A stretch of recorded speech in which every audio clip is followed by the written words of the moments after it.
নমস্কার, গল্প যখন ভাবাই চ্যানেলে সকল শ্রোতা বন্ধুকে স্বাগত। আজকে আমি পড়ে শোনাব শীর্ষেন্দু মুখোপাধ্যায়ের ছোট গল্প রামবাবু এবং কানাই কুণ্ডু। গল্প পাঠে আমি ইন্দু। গল্পটা ভালো লাগলে লাইক, শেয়ার, সাবস্ক্রাইব করে পাশে থাকার অনুরোধ রাখলাম। তাহলে শুরু করি আজকের গল্প রামবাবু এবং কানাই কুণ্ডু। রামবাবুর খুব সর্দি হয়েছিল। বন্ধু শ্যাম কবিরাজ তাঁকে এক পুরিয়া কবিরাজি নস্যি দিয়ে বললেন, শোয়ার আগে এক টিপ টেনে শুয়ে পড়ো। তাই করলেন রামবাবু। ঘুম ভেঙে উঠে সকালে বেশ ঝরঝরে লাগলো শরীরটা। সকালবেলা দাড়ি কামাতে গিয়ে রামবাবু আয়নায় আবিষ্কার করলেন যে তাঁর বাঁ গালে একটা কালো এবং বড় জরুল দেখা দিয়েছে। প্রথমটাই ভেবেছিলেন কালির দাগ। আঙুল দিয়ে ঘষে দেখলেন, তা নয়, জরুলি। তবে আচমকা গালে একটা জরুল দেখে রামবাবুর যতটা বিরক্ত বা বিস্মিত হওয়া উচিত ছিল ততটা হলেন না, কারণ জরুলটা তাঁর ফর্সা গালে মানিয়েছে ভালো। ফর্সা!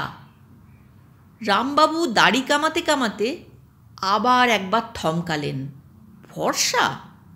তিনি তো কোশমিন কালেও ফর্সা নন, বেশ কালোই তাঁর গায়ের রং। তাহলে এরকম ধপধপে ফর্সাই বা তাঁকে লাগছে কেন এখন? রামবাবু জানলার কাছে দাঁড়িয়ে ফটফটে আলোয় হাত আয়না দিয়ে মুখখানা দেখলেন। না, দারুণ ফর্সাই তো তিনি। লোকে যে এতকাল কেন তাকে কালো বলে বদনাম দিয়ে এসেছে। যাকগে, রামবাবু আজ বেশ খোশমেজাজেই দাড়ি কামিয়ে চান সেরে নিলেন। মাথা জোড়া টাক বলে রামবাবুকে চুল আঁচড়ানোর বিশেষ ঝক্কি পোয়াতে হয় না। ঘাড় আর ঝুলপি আঁচড়ে নিলেই চলে। কিন্তু আজ রামবাবু চুল সামলাতে একেবারে হিমশিম খেয়ে গেলেন।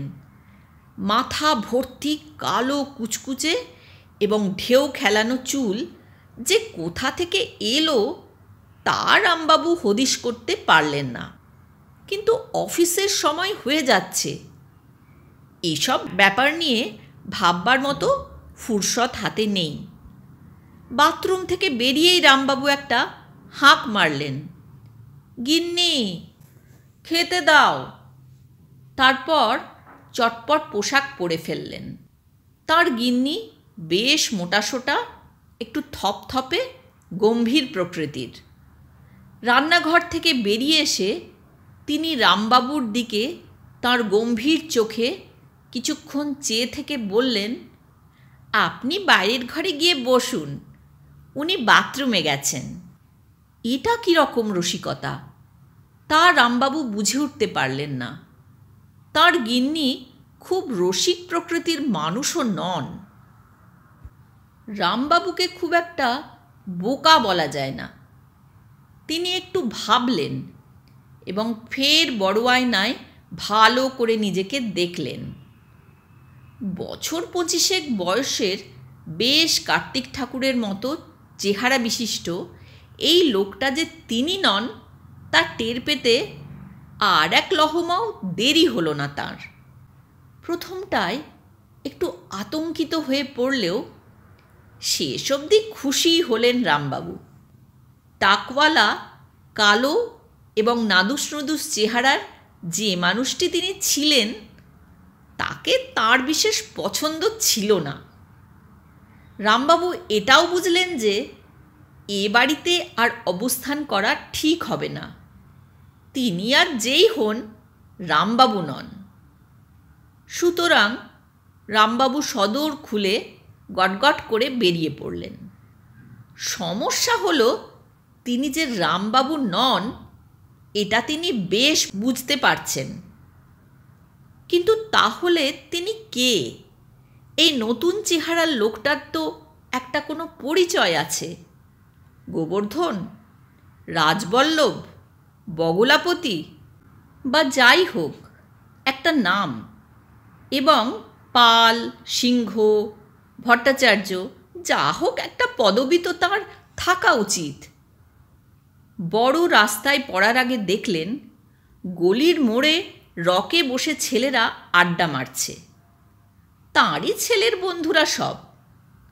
রামবাবু যখন তাদের পেরিয়ে যাচ্ছেন তখন হঠাৎ তারা কথাবার্তা বন্ধ করে তাঁর দিকে হাঁ করে কিছুক্ষণ চেয়ে থেকে হঠাৎ ফিসফাস করতে শুরু করল। ওরে, ওই দেখ, কানাই কুণ্ডু যাচ্ছে। কানাই কুণ্ডু? রামবাবু একটু চমকালেন। কানাই কুণ্ডু মানে কি মোহনবাগানের সেই বিখ্যাত খেলোয়াড়টি নাকি? না, তার খেলা রামবাবু কখনো দেখেননি, তবে নামটা প্রায়ই শোনেন। দারুণ নাকি ভালো খেলে, রোজই একটা দুটো তিনটে করে গোল দেয় বিপক্ষ দলকে। তাহলে তিনিই কানাই কুণ্ডু? রকের ছেলেরা হঠাৎ দৌড়ে এসে তাকে প্রায় ঘিরে ফেলল। এই যে কানাইদা, এখানে কোথায় এসেছিলেন? কানাইদা? কানাইদা, আপনি তো বাগবাজারে থাকেন, আপনার ঠিকানাটাও জানি। 1/C Bagbazar lane. কানাইদা, আজ ইস্টবেঙ্গলকে ক গোল দিচ্ছেন? একটা অটোগ্রাফ দেবেন কানাইদা? রামবাবু খুব উঁচু দরের হাসি হেসে সবাইকার সঙ্গেই একটু আধটু কথা বললেন। এই ফাঁকে নিজের একটু পাবলিসিটিও করে নিলেন। বললেন, এই পাড়ায় রামবাবুর কাছে এসেছিলাম, উনি আমার দাদার মতো। একটা ছেলে বলে উঠল, ধুস, রামবাবু তো কুমড়ো পটাশ, তার ওপর হাড় কেপ্পন, একটু ছিটও আছে মাথায়। রামবাবু আমতা আমতা করে বললেন, তোমরা ওকে ঠিক চেনো না, ওরকম সদাশিব লোক হয় না। যাই হোক, রামবাবু ছেলেগুলোকে এড়িয়ে গিয়ে বড় রাস্তায় ট্যাক্সি ধরলেন। কোথায় যাবেন তা সঠিক জানেন না। 1/C বাগবাজার লেনে কানাই কুণ্ডুর বাড়িতে হাজির হতে তাঁর ঠিক সাহস হলো না। সেখানে আবার কি গুবলেট হয়ে আছে কে জানে। তবে তিনি এটা জেনে নিয়েছেন ময়দানে আজ মোহনবাগানের সঙ্গে ইস্টবেঙ্গলের ম্যাচ আছে। কাজেই ট্যাক্সিটা তিনি ময়দানের কাছে এনে ছেড়ে দিয়ে নেমে পড়লেন। আর নেমেই পড়ে গেলেন বিপাকে। কোত্থেকে পিলপিল করে একগাদা লোক ছুটে এসে তাঁকে ঘিরে ফেলল। এই কানাই, খুব ল্যাং মেরে খেলা শিখেছ। হ্যাঁ, সেদিন যে বড় আমাদের হাফ ব্যাকটাকে জখম করেছিলে, আজ তোমার ঠ্যাং খুলে নেব। কানাইয়ের খুব তেল হয়েছে রে কালু, আয় আজ ওর তেল একটু নিংড়ে নেওয়া যাক। এই যে কানাই বাবু, বল না প্লেয়ার, কাকে লাথি মারতে আপনার বেশি ভালো লাগে বলুন তো? চোখে ভালো দেখতে পান তো? ওহে কানাই মাস্তান, আজ ট্যান্ডাই ম্যান্ডাই করলে কিন্তু কলজে খেঁচে নেব, বুঝলে? এই সময়ে কিছু লোক দৌড়ে এসে রামবাবুকে ধরে বলল, এই যে কানাই, আজ এত বড় খেলা আর তোমার পাত্তাই নেই, চলো চলো টেন্টে চলো।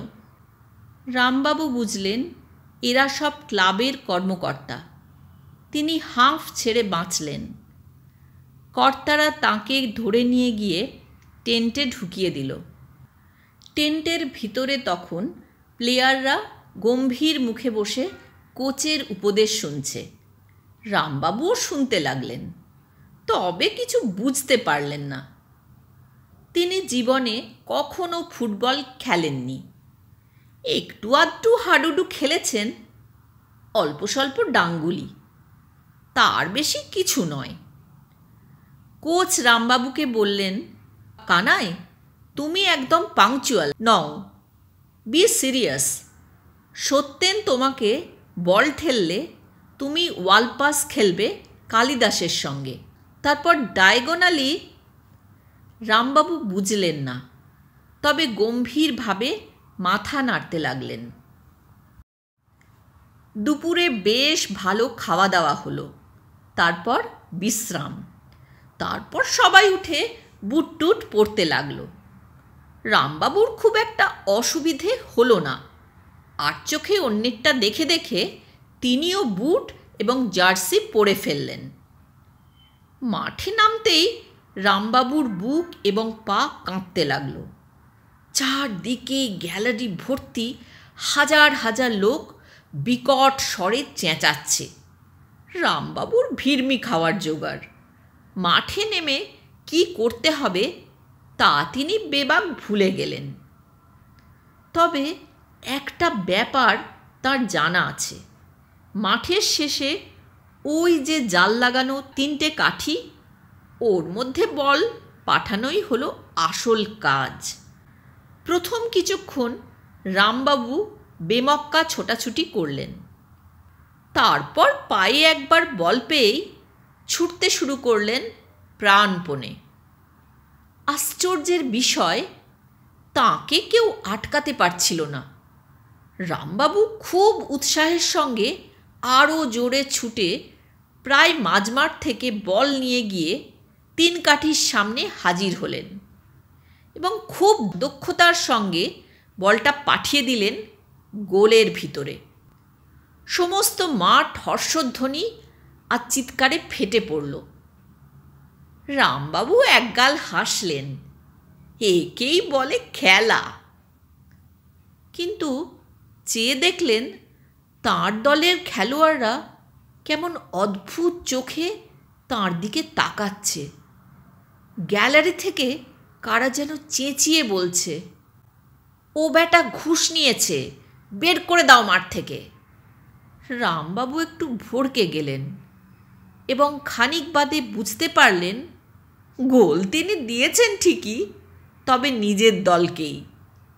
তাঁর দেওয়া গোলে মোহনবাগান 1 গোলে পিছিয়ে পড়েছে।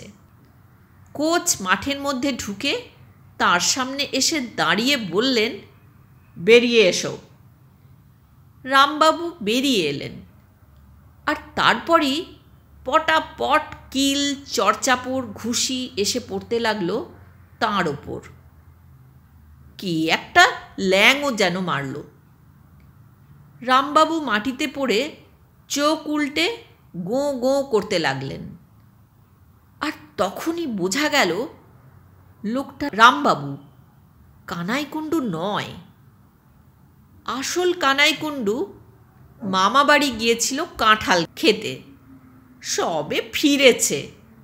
বুট টুট পরে সে মাঠে নামবার জন্য তৈরি হচ্ছে।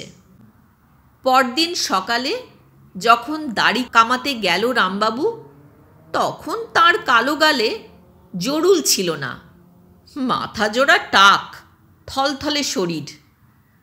তবু রামবাবু নিজেকে দেখে বেশ খুশিই হলেন। এতক্ষণ শুনছিলেন ছোট গল্প রামবাবু এবং কানাইকুণ্ডু।